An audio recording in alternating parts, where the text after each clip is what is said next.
Good morning friends, मेरा नाम जिज्ञासा पटेल है। देवश्री इंटरनेशनल पब्लिक स्कूल के ऑनलाइन शिक्षण में मैं आप सबका हार्दिक स्वागत करती हूँ। आज हम हिंदी में चैप्टर नंबर 8 दोहा अष्टक के बारे में पढ़ेंगे, जहाँ पे कबीर, तुलसीदास और रहीम के कुछ दोहे दिए गए हैं, जिसके माध्यम से हम सहज रूप में जीवन, लोक व्यवहार, गुण स्वभाव, नीति रीति आदि से हमें ये दोहे परिचित कराते हैं। और प्रस्तुत इकाई में कबीर, तुलसीदास और रहीम के जो चुने गए हैं ऐसे दोहे यहाँ पे संकलित किए गए हैं। दोहा एक छोटा सा छंद है। हिंदी के कई पुराने कवियों ने इस छंद में कविताएं लिखी है। दोहा अष्टक में 8 दोहे दिए गए हैं। इनमें 3 कबीर के, 2 तुलसीदास के और 3 रहीम के दोहे हैं। इन दोहों से हमें तरह तरह की व्यवहारिकता की शिक्षा मिलती है। देखो, पहले तो हम यहाँ पे कबीर, तुलसीदास और रहीम का परिचय जानेंगे। कबीर ये 15वीं शताब्दी के कवि हैं। ये बड़े संत थे। इन्होंने हिंदू और मुसलमानों को उनकी गलतियों के लिए फटकारा है और दोनों को हिल मिलकर रहने का उपदेश दिया है। કબીરે શું કર્યું હતું? હિન્દુ અને મુસલમાનોને પોતાની જે ગલતીઓ હતી, જે ભૂલો હતી, એના માટે એને ફટકાર્યા હતા અને બંનેને હળીમળીને રહેવા માટેનો ઉપદેશ આપ્યો હતો। એના પછી तुलसीदास, ये तुलसीदास 16वीं शताब्दी के प्रसिद्ध राम भक्त कवि है। इन्होंने रामचरितमानस नामक प्रसिद्ध ग्रंथ लिखा है। जो तुलसीदास थे उन्होंने राम भक्त कवि थे और उन्होंने रामचरितमानस नाम का एक प्रसिद्ध ग्रंथ भी लिखा है। इसके बाद है रहीम। इनका पूरा नाम है अब्दुल रहीम खान है। ये बड़े उदार और अनुभवी थे। हिंदी में इन्होंने बहुत ही सुंदर दोहे लिखे हैं। रहीम છે એ દોહા માટે ખૂબ પ્રખ્યાત છે। તો સૌપ્રથમ આપણે અહીંયા બધા દોહા જે છે કબીરના, તુલસીદાસના અને રહીમના, એનું સૌપ્રથમ આપણે અહીંયા ગાન કરીશું। बड़ा हुआ तो क्या हुआ, जैसे पेड़ खजूर, पंथी को छाया नहीं, फल लागे अति दूर कबीरा, फल लागे अति दूर, साधु ऐसा चाहिए, जैसा सूप सुभाए, सार सार को गही रहे, थोथा दे उड़ाय कबीरा, थोथा दे उड़ाय, माखी गुड़ में गड़ी रहे, पंख रह्यो लिपटाय, हाथ मले और सीधे धुने, लालच बुरी बलाय कबीरा, लालच बुरी बलाय। अब हम यहाँ पे देखेंगे कि कबीर ने इन 3 दोहों के साथ साथ हमें क्या सिखाया है। इस दोहे के द्वारा हमें क्या सिखाया? देखो, पहला दोहा है बड़ा हुआ तो क्या हुआ, जैसे पेड़ खजूर। मतलब कि बड़ा होने से किसी का महत्व नहीं बढ़ जाता। खजूर का पेड़ बहुत बड़ा है, पर उसके बड़े होने से क्या लाभ? पंथी को छाया नहीं, फल लागे अति दूर। जिससे मुसाफिर को कोई छाया नहीं मिलती है और फूल भी बहुत ऊंचाई पर लगते हैं। तो ऐसे बड़े होने से कोई लाभ होता नहीं है। तेनु अनुवाद आ प्रमाणे थाय કે મોટું હોવાથી જ કોઈ મહત્ત્વપૂર્ણ બની જતું નથી। ખજૂરનું વૃક્ષ ખૂબ મોટું હોય છે, પરંતુ તેનાથી મુસાફરને કંઈ છાંયડો મળતો નથી અને તેને ફળ પણ ખૂબ ઊંચા જ લાગે છે। હવે બીજા દોહાની અંદર આપણને કબીર શું કહેવા માંગે છે कि देखो, साधु ऐसा चाहिए, जैसा सूप सुभाए, यानी कि सज्जन पुरुष सूप जैसे स्वभाव वाला होना चाहिए। सूप अच्छे अनाज को अपने अंदर रख लेता है और कचरे को बाहर फेंक देता है। उसी तरह साधु पुरुष को तत्व की बातें ग्रहण कर व्यर्थ जो बातें हैं उसे छोड़ देनी चाहिए। તેને ગુજરાતીમાં અનુવાદ આપણે સમજીએ કે સાધુ સુપડાના જેવો, સૂપ એટલે સુપડું, સુપડાના જેવા સ્વભાવવાળો હોવો જોઈએ। સુપડું શું કરે? સારું સારું અનાજ હોય એને પોતાની અંદર રાખે અને જે ફોતરા હોય એને શું કરે? ઉડાડી મૂકે। તો સાધુ કેવો હોવો જોઈએ? સુપડા જેવો હોવો જોઈએ કે સારી સારી બાબતોને પોતે ગ્રહણ કરે અને જે નકામી વાતો છે એને છોડી દે। પછી ત્રીજામાં કબીરે આપણને કહ્યું છે કે જો माखी गुड़ में गड़ी रहे, यानी कि मक्खी गुड़ खाने के लिए गुड़ पर बैठती रहे और उसमें फंस जाती है, उसके पंख गुड़ में चिपक जाते हैं, फिर वह कितना भी पछताती है और हाथ मलती रहती है, उससे के उसने छुटकारा नहीं मिलता। सचमुच लालच बहुत बुरी चीज़ है। इस दोहे में हमें कबीर ने क्या बात सिखाई है कि लालच बुरी चीज़ है, बला है, यानी कि लालच એ ખૂબ ખરાબ વસ્તુ છે। જેમ કે જો માખી ગોળ ખાવા માટે ગોળ પર બેસે છે અને તેમાં ફસાઈ જાય છે, તેની પાંખો ગોળ સાથે ચોંટી જાય છે, પછી તે પસ્તાય છે, પણ પસ્તાઈને શું કરવાનું, તેમાંથી તે છૂટી શકતી નથી। તો લાલચ એક મોટી આફત છે। તો જુઓ કબીરે આપણને આ 3 દોહા દ્વારા શું શીખવાડ્યું। સૌથી પહેલું તો મોટા હોવાથી જ કોઈ મહત્ત્વપૂર્ણ બની જતું નથી, કેમ કે ખજૂરનું વૃક્ષ પણ મોટું હોય છે પણ તે કોઈને કામ આવતું નથી। એ વાટે જતા મુસાફરોને છાંયડો પણ આપી શકતું નથી અને એના ફળ પણ કોઈને ઉપયોગમાં આવતા નથી, કેમ કે એ ઊંચા લાગેલા હોય છે। બીજા દ્વારા એને એ સમજાવ્યું છે કે સાધુ માણસ એ કોના જેવો હોવો જોઈએ, સજ્જન પુરુષ સુપડા જેવો હોવો જોઈએ, કે જે સારી સારી બાબતોને ગ્રહણ કરે અને થોથા એટલે કે જે નકામી વ્યર્થ વાતો છે તેને ઉડાડી દે, કે તેવી વાતોને છોડી દે। એના પછી માખીની વાત કરી છે કે માખી કેવી ગોળ ખાવા પર બેસે છે, પરંતુ એ વખતે ગોળ ખાવાની એને લાલચ હોય છે, પણ જ્યારે એની પાંખો ચોંટી જાય છે ત્યારે તે પછતાય છે, પણ તેમાંથી છૂટી શકતી નથી। તો ખરેખર લાલચ એક મોટી બાબત છે, કે લાલચ એક બુરી બલા કે આફત છે। એના પછી આપણને અહીંયા કબીરના દોહા આપણે જોયા। એના પછી હવે આપણને તુલસીદાસના દોહા આપેલા છે, જેની અંદર તુલસીદાસે દેખો એનું આપણે પહેલાં ગાન કરીશું। तुलसी इस संसार में भांति भांति लोग, सबसे हिल मिल चालिए, नदी नाव संजोग तुलसीदास, नदी नाव संजोग। तुलसी हाय गरीब की कबहू न खाली जाए, मोए डोर के चाम से लोह भस्म हो जाए, तुलसीदास लोह भस्म हो जाए। तो આ દોહાની અંદર આપણને तुलसीदासे શું સમજાવવાનો પ્રયત્ન કર્યો છે। જુઓ कि तुलसीदास जी कहते हैं कि इन संसार में तरह तरह के लोग हैं, भांति भांति यानी कि तरह तरह के लोग हैं, हमें सबके साथ हिल मिल कर रहना चाहिए। એટલે કે આપણે દરેકની સાથે હળીમળીને રહેવું જોઈએ। જેવી રીતે નદી અને નાવ એકબીજા સાથે કેવી રીતે હળીમળીને રહે છે, તેવી રીતે આપણે એકબીજા સાથે હળીમળીને રહેવું જોઈએ। તુલસીદાસ કહે છે કે આ સંસારની અંદર અનેક પ્રકારના લોકો હોય છે, નદી અને નાવના સંયોગની જેમ આપણે બધાએ પણ સૌની સાથે હળીમળીને રહેવું જોઈએ। પછી બીજા દોહાની અંદર એ કહે છે, तुलसीदास जी कहते हैं कि गरीब की हाय कभी निष्फल नहीं होती, मेरे हुए जानवर के चमड़े से बनी धौंकनी से लोहा राख हो जाता है, फिर गरीब तो जीवित व्यक्ति है, उसकी हाय कैसे निष्फल जा सकती है। એટલે કે તુલસીદાસ શું કહે છે કે ક્યારેય કોઈ ગરીબની હાય કે બદદુડા લેવી જોઈએ નહીં। કેમ કે એની હાય કે નિશાસો ક્યારેય નિષ્ફળ જતો નથી।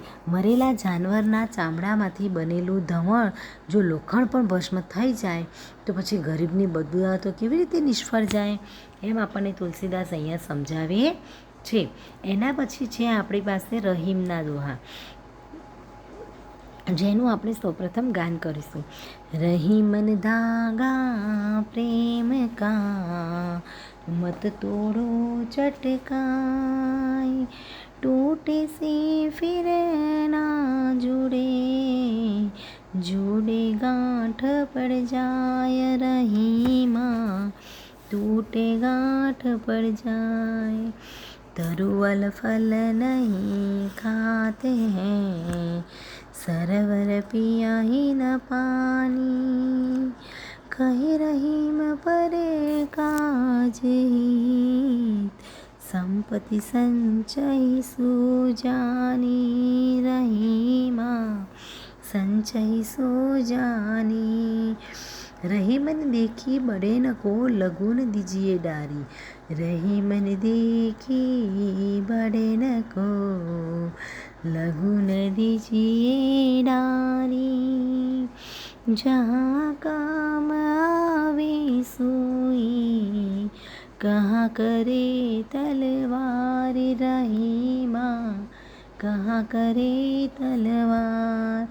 तो देखो रहमान ने यहाँ पे हमें पहले दोहे में प्रेम की बात की है कि रहमान जी कहते हैं कि प्रेम के धागे को खींचकर मत तोड़ डालो। यह एक बार टूट जाने से पर फिर जुड़ता नहीं है, और जुड़ता भी है तो उसमें गांठ पड़ जाती है। प्रेम में पहले जैसी मिठास नहीं रहती है। फिर दूसरे में बोलते हैं कि पेड़ अपने फल खुद नहीं खाते, सरोवर अपना पानी खुद नहीं पीता है।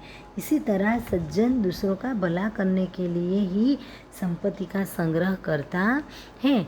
यानी कि सज्जन मानस जो है वो अपने लिए नहीं पर दूसरों की भलाई के लिए ही संपत्ति का संचय करता है। उसके बाद उन्होंने बोला है कि बड़े लोगों को देखकर छोटे लोगों की उपेक्षा मत करो। जहाँ सुई काम आती है वहाँ तलवार काम नहीं आती है। सच बात है, सुई से सुई काम आती है वहाँ पे तलवार काम नहीं आती है, और तलवार काम आती है वहाँ पे सुई काम नहीं आती है। जो એનું અનુવાદ આ પ્રમાણે થાય કે રહીમજી કહે છે કે પ્રેમના દોરાને ખીંચીને તોડી નાખશો નહીં, કેમ કે એકવાર એ તૂટી ગયા પછી પાછો જોડી શકાતો નથી, અને જોડીએ તો પણ એમાં ગાંઠ પડી જાય છે। પ્રેમમાં પહેલાં જેવી મીઠાશ રહેતી નથી। બીજું એ કહે છે કે વૃક્ષ પોતાના ફળો પોતે ખાતો નથી અને સરોવર પોતાનું પાણી સ્વયં પીતું નથી। એવી જ રીતે સજ્જનો બીજાનું ભલું કરવા માટે જ સંપત્તિનો સંગ્રહ કરે છે, પોતાના માટે નહીં। ત્રીજામાં રહીમજી કહે છે કે મોટા લોકોને જોઈને નાના માણસો જે છે એની ઉપેક્ષા ક્યારેય કરવી જોઈએ નહીં। કેમ કે જ્યાં 100 કામ લાગે છે ત્યાં તલવાર શું કામ કરી શકવાની હતી, એમ અહીંયા રહીમજી આપણને જણાવે છે। એના પછી હવે આ ચેપ્ટરની અંદર શબ્દાર્થ આપેલા છે જે દરેકે પોતાની નોટની અંદર લખવાના રહેશે। પછી છે मुहावरो, हिलमिल चलना यानी कि सहयोग करना, लोहा भस्म हो जाना यानी कि कठिन चीज़ का भी नाश होना। હવે અભ્યાસની વાત આની PDF તમને મોકલવામાં આવશે, पर આપણે એકવાર અહીંયા ચર્ચા કરી લઈએ कि बड़े लोगों की संकुचित मनोस्थिति व्यक्त करने के लिए खजूर के पेड़ का उदाहरण क्यों दिया गया है। तो खजूर का पेड़ बड़ा तो होता है पर उससे पथिक को न छाया मिलती है न उससे फल मिलते हैं। उसी तरह बड़े लोगों की मनोवृत्ति संकुचित होती है और इसीलिए यहाँ पे उनसे दूसरों को कोई लाभ नहीं होता है, और इसीलिए यहाँ पे खजूर का उदाहरण दिया गया है। अब दूसरा है साधु पुरुष कैसा होना चाहिए और क्यों। तो साधु पुरुष हमें सूप के स्वभाव वाला यानी कि सुपड़ा जीवा सूप के स्वभाव वाला होना चाहिए, क्योंकि सूप अच्छा अनाज संग्रह करता है और जो व्यर्थ है उसे बाहर फेंक देता है। तीसरा है तुलसीदास सबसे हिल मिल कर रहने को क्यों कहते हैं। तो क्योंकि हिल मिल कर रहने से सुख शांति और सुरक्षा मिलती है, इसीलिए हमें तुलसीदास हिल मिल कर रहने को कहता है। आप गरीब लोगों की मदद कैसे कर सकते हैं। तो हम गरीब लोगों की बच्चों को पढ़कर उनकी मदद कर सकते हैं, और हम पढ़ाई में आने वाली उनकी समस्याओं को दूर करके भी मदद कर सकते हैं। सज्जन लोग अपनी संपत्ति का उपयोग कैसे करते हैं। तो सज्जन लोग अपनी संपत्ति को दूसरों का भला करने में अपनी संपत्ति का उपयोग करते हैं। एना पछी छे प्रश्न नंबर 2, नीचे दिए गए शब्दों में विलोम शब्दों के सही जोड़े बनाइए और उदाहरण के अनुसार वाक्य में प्रयोग कीजिए। यहाँ पे उदाहरण दिया है वाक्य प्रयोग का। सत्य, तो गांधी जी सत्य बोलते थे। तो विलोम शब्दों के सही जोड़े बनाइए। तो सत्य तो असत्य, विलोम यानी कि विरुद्धार्थी, सत्य तो असत्य, स्वकाज तो परकाज, बुरा तो अच्छा, પછી છે પ્રેમ તો નફરત, નજદીક તો दूर, मृत तो जीवित, अच्छा बुरा, अनादर मान आदर, जीवित तो मरा हुआ या मृत, छोटा ये અહીંયા અંદર જ તમને આપેલું છે બરાબર।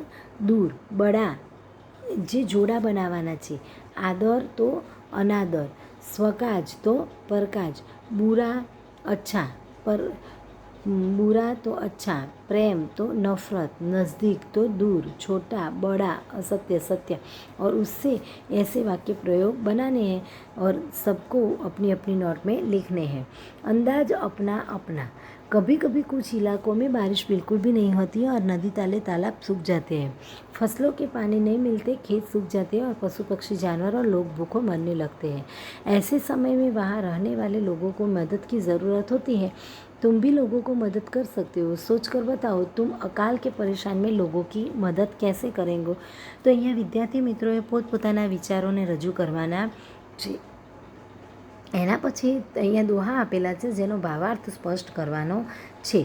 साधु ऐसा चाहिए जैसा सुबह सार सार को गही रहे थोथा दे उड़ाए, यानी कि ऐसा साधु चाहिए जो साधु ऐसा होना चाहिए, यानी कि सज्जन पुरुष ऐसे स्वभाव वाला होना चाहिए कि जो सूप जैसे हो, जो अपने अंदर अच्छे अच्छे विचार रखते हो और अच्छी बातें ग्रहण करते हो और व्यर्थ बातें को छोड़ देते हो।